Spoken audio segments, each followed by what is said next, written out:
Foundations of Amateur Radio.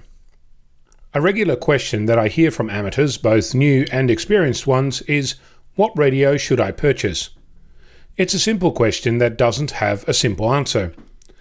The obvious variables, budget, size, frequency and modes are on one side of the coin, and when you start looking you'll learn that there is a lot of information on the subject. You'll learn that you can get an amateur radio from $15 to $20,000 and everything in between. To be clear, I'm just talking about the radio, not the power supply, the amplifier, microphone, computer, antenna, interfaces, Morse key and the like. Unless you won LOTTO yesterday, and not even then, you should probably not buy a $20,000 radio first up. But if you do, make sure you give me a call and I'll help you test it.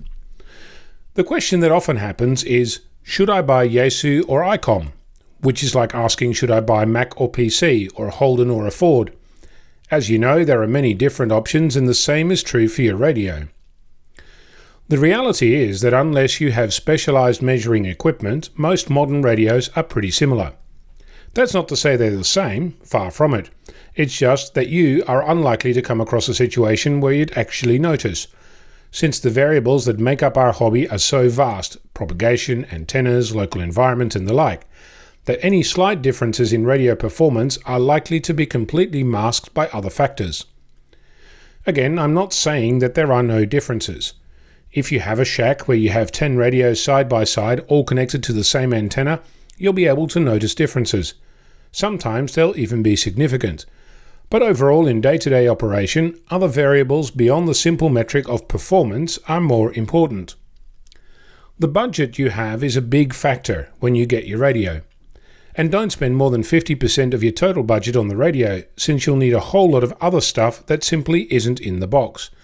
Antennas, power supplies, coax, headphones, microphones, etc. are just the basics.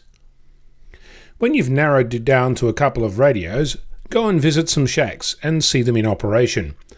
Try to work like you would work on one of those radios. If you're a contester, try a contest on a friend's radio. If you like working portable, go out with your friend and see how the radio performs. There's nothing wrong with picking the radio that your friend has, since it'll help you learn more about your own gear.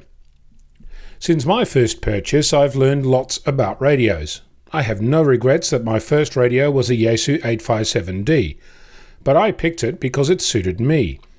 I can tell you, I don't think my next radio will be the same. There is lots that I like, and some things I don't. Even the most experienced ham asks their friends for their opinion. My current one is to recommend an open source software-defined radio, but I've not actually used one yet, and I already know I dislike the software that it ships with. So there's that.